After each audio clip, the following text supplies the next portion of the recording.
St. Mark's, may the peace of Christ be with you all.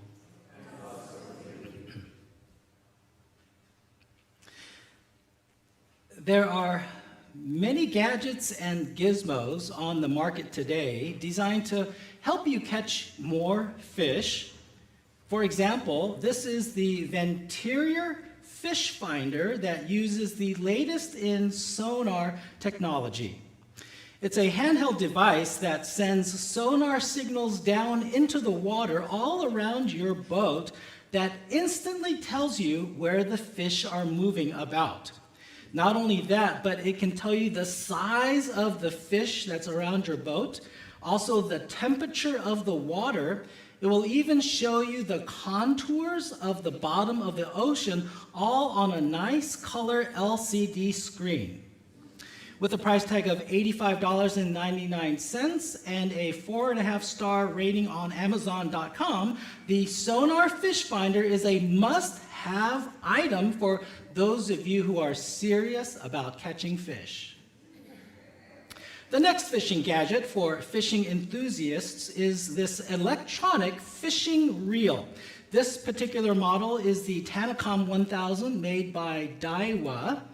Designed for those of you who like deep sea fishing, this one has memory settings to drop your bait to whatever depth you desire, and when that bottom-dwelling fish takes a hold of your bait, all you have to do is press a button, and this electronic fishing reel will bring your prized fish up to the surface in just a matter of seconds.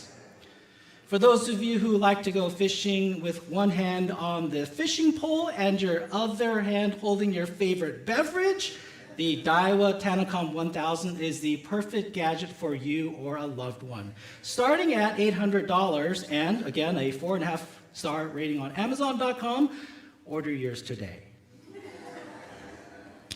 For those of you who like to go fishing maybe on a different energy level, and by going fishing, I mean finding a nice place to take a nap, you may be interested in a fishing bell to add to your fishing arsenal.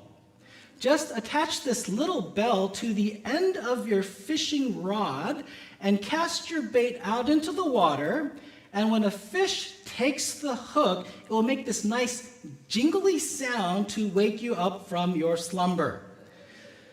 This particular gadget might not make you a better fisherman, but it will sure help you be a better rested one. And finally, for those of you who will spare no expense, chasing after that prized winning fish, this is the Tracker 16-foot fishing boat that comes with a power outboard motor. Designed to get you to your favorite fishing honey hole as quickly and comfortably as possible, this state-of-the-art fishing boat comes equipped with 2 swivel chairs, roomy storage compartments, a fishing well to keep your catch alive, and a run-quiet motor in the front. The Tracker 16-foot speedboat will accommodate all your fishing needs. This one is the 2021 model in particular, so they are priced to sell quickly, starting at only $10,000. Aren't you glad you came to church this morning? Probably some of you are already looking it up on Amazon. If you are serious about catching fish, you're going to need more than a rod and reel and a can of worms. You're going to need some fishing gadgets and gizmos. And if you want to hear about fishing lures and flies, stay tuned after the service. I don't know if my fishing introduction this morning would have helped our disciples in our next passage. Because in the passage we're looking at this morning, the disciples went fishing all night, but they didn't catch a single fish. Our post-resurrection story for today comes from the Gospel according to John, chapter 21, verses 1 through 14. This morning I'm reading again the Message version, but if you want to follow along in the NIV, you can open up to page 1165. John chapter 21, verses 1 through 14. Let us prepare our hearts and minds for the reading of God's word. After this, Jesus appeared again to the disciples, this time at the Tiberias Sea, the Sea of Galilee. This is how he did it. Simon Peter, Thomas, nicknamed Twin, Nathanael from Cana in Galilee, the brothers Zebedee, and 2 other disciples were together. Simon Peter announced, "I'm going fishing." The rest of them replied, "We're going with you." They went out and got in the boat. They caught nothing that night. When the sun came up, Jesus was standing on the beach, but they didn't recognize him. Jesus spoke to them. "Good morning. Did you catch anything for breakfast?" They answered, "No." He said, "Throw your net off the right side of the boat and see what happens." They did what he said. All of a sudden, there were so many fish in it, they weren't strong enough to pull it in. Then the disciple Jesus loved said to Peter, "It's the Master." When Simon Peter realized it was the Master, he threw on some clothes, for he was stripped for work, and dove into the sea. The other disciples came in by boat, for they weren't far from land, 100 yards or so, pulling along the net full of fish. When they got out of the boat, they saw a fire laid with fish and bread cooking on it. Jesus said, "Bring some of the fish you've caught." Simon Peter joined them and pulled the net to shore, 153 big fish. And even with all those fish, the net didn't rip. Jesus said, "Breakfast is ready." Not one of the disciples dared ask, "Who are you?" They knew it was the Master. Jesus then took the bread and gave it to them. He did the same with the fish. This was now the 3rd time Jesus had shown himself alive to the disciples since being raised from the dead. This is the word of the Lord.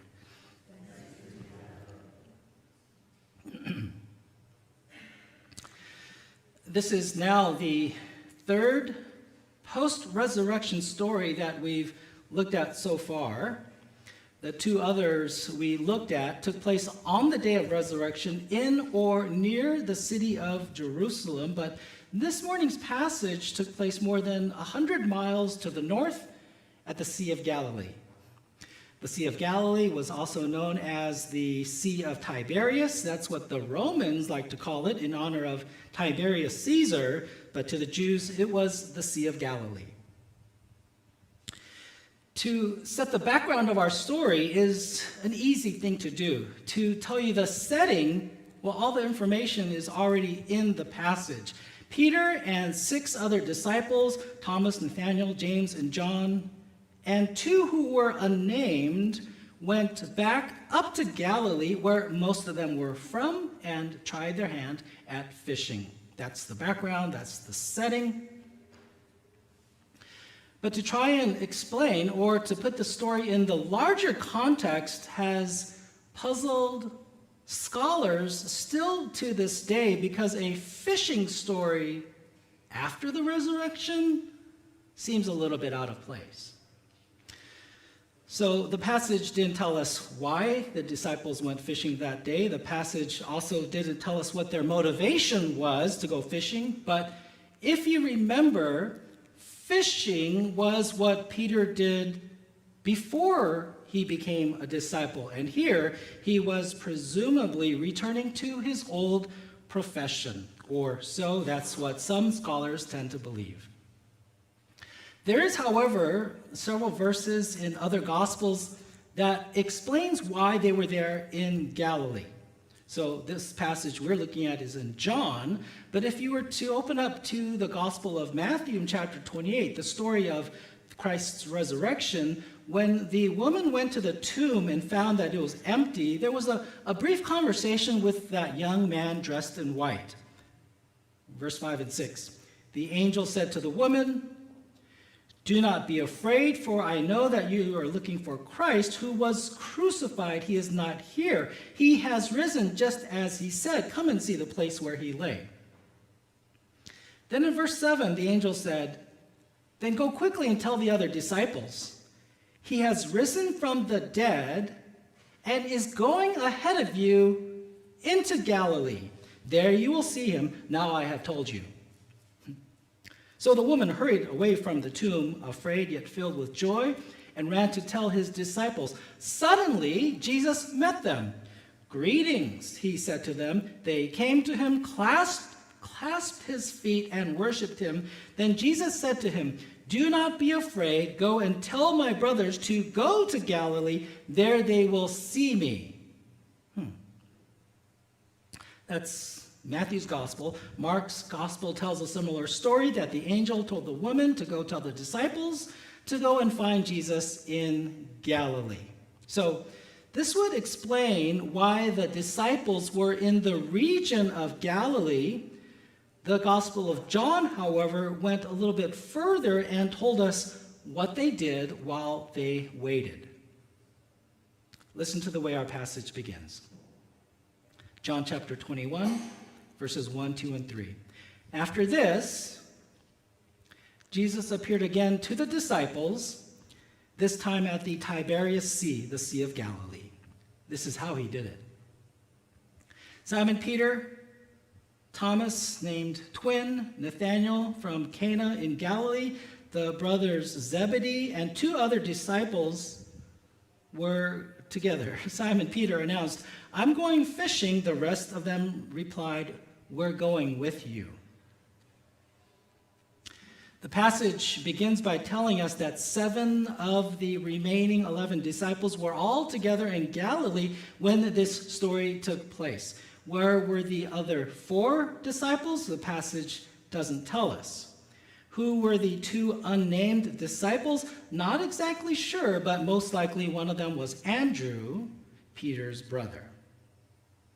So the majority of the disciples were all together in Galilee, and we don't know if they were bored, or if they were anxious, or if they were just hungry. And that's when Simon Peter said, "I'm going fishing." Would you all say that with me? I'm going fishing. I'm going fishing. That's what Simon Peter said to the others. It wasn't a suggestion, as in, "Shall we go fishing?"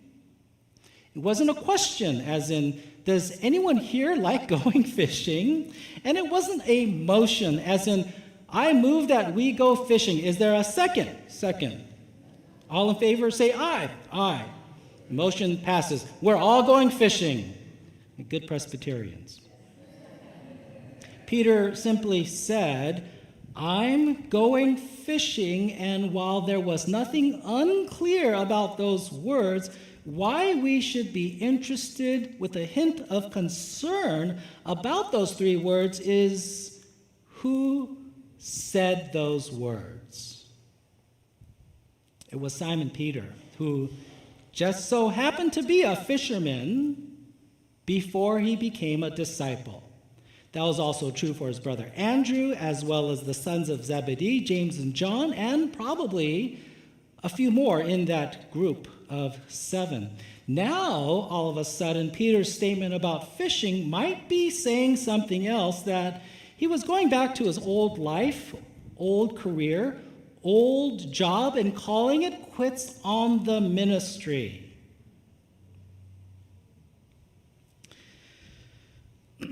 After graduating from college, I went straight into seminary.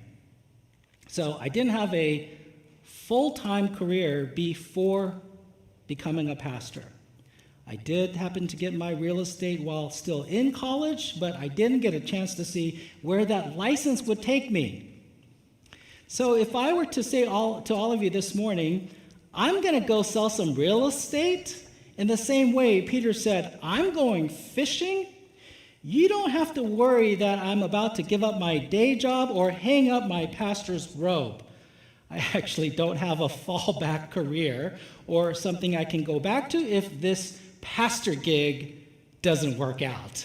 I'm all in. But is this what was going on? Was Peter thinking about going back to his old job, returning to his old career as a fisherman? It's unthinkable, right? But but it's also hard to tell. One possible reason why John may have included this in his story while none of the other Gospels have it is to teach all of us that once we have decided to follow Christ, we can never be the same person that we used to be before, or we can never go back to an old life, an old lifestyle before having met the Lord.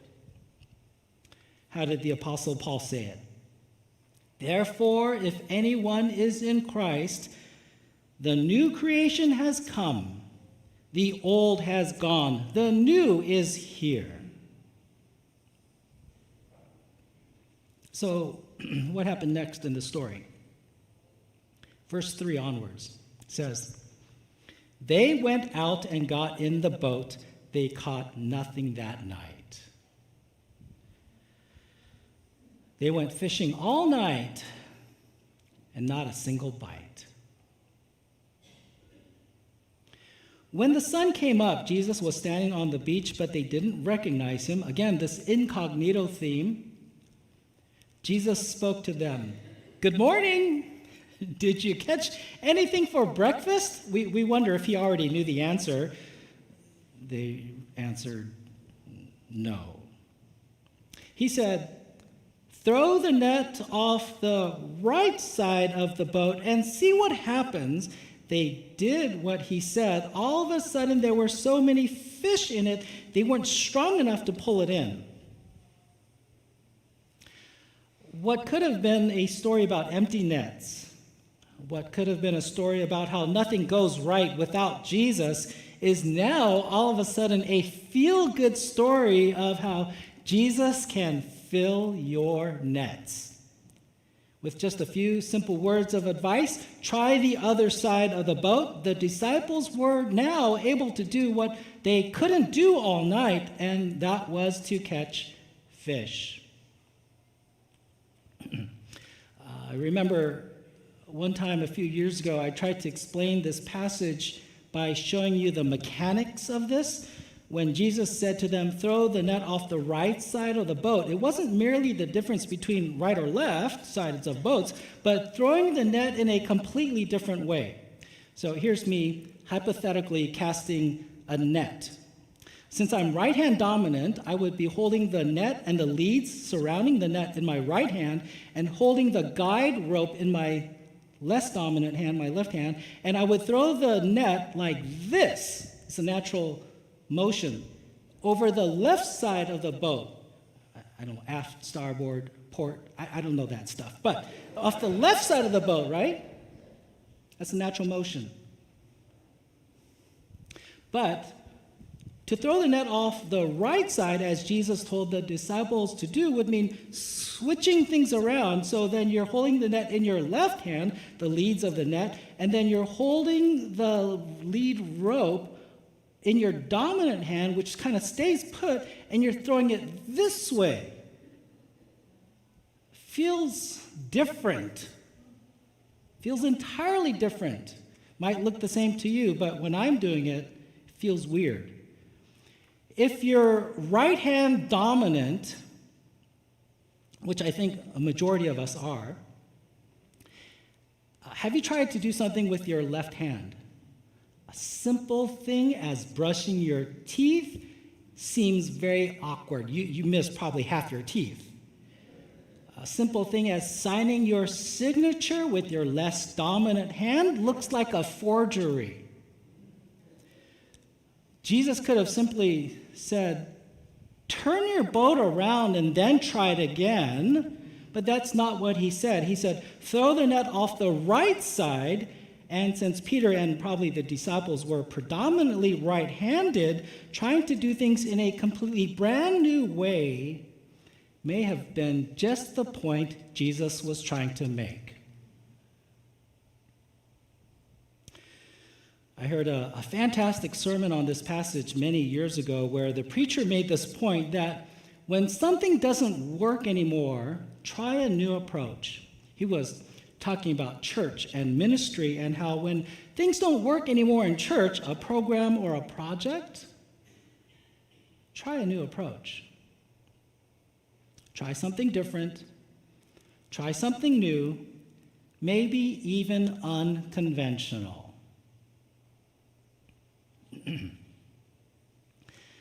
The Summer Olympics are just a few months away. This year it's going to be in Paris, France. You hear news about it. They're getting ready, things that they're preparing.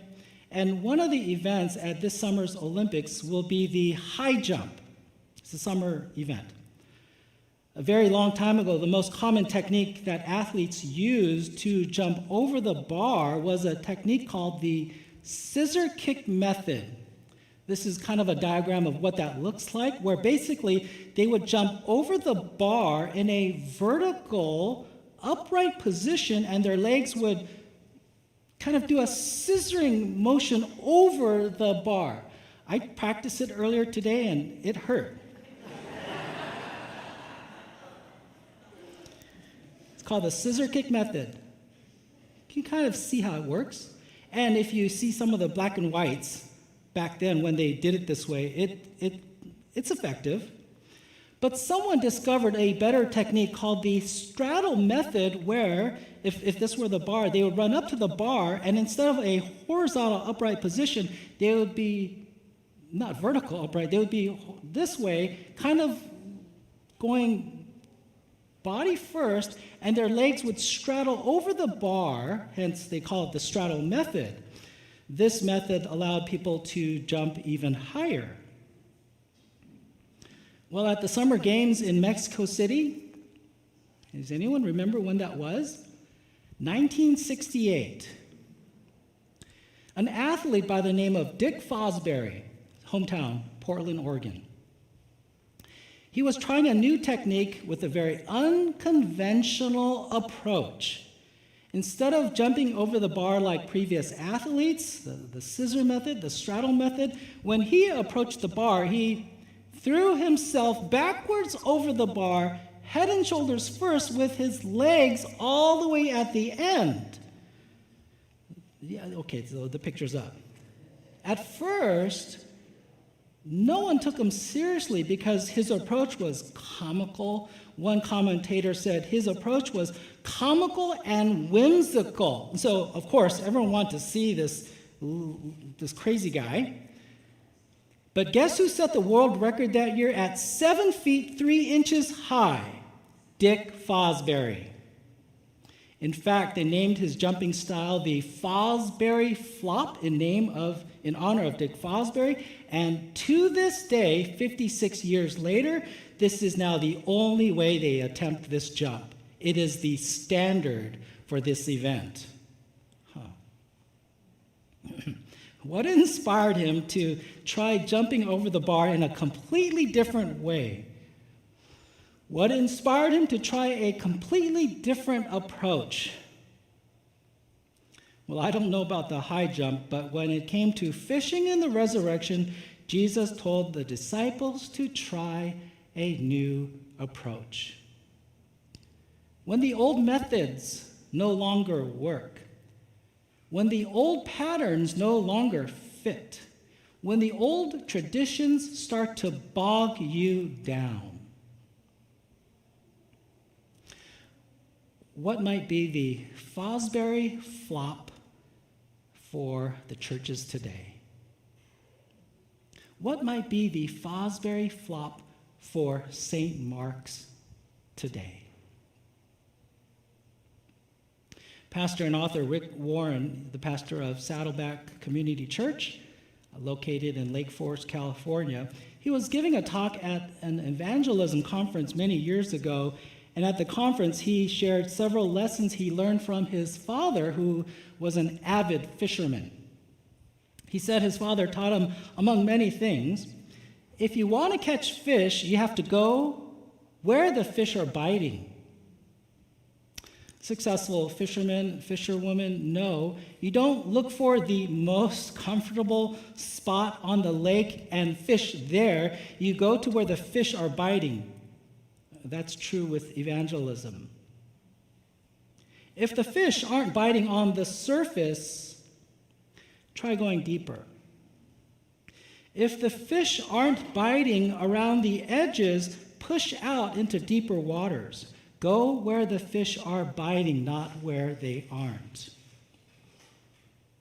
Then he mentioned the Apostle Paul, how when Paul was out on mission field, his strategy was not to go through open doors and not waste time. His strategy was to go through open doors and not waste time banging on closed ones. Go to where the fish are biting instead of waiting for the fish to come to you. It's kind of what we saw in the book of Acts. They weren't waiting for the world to come to Jerusalem.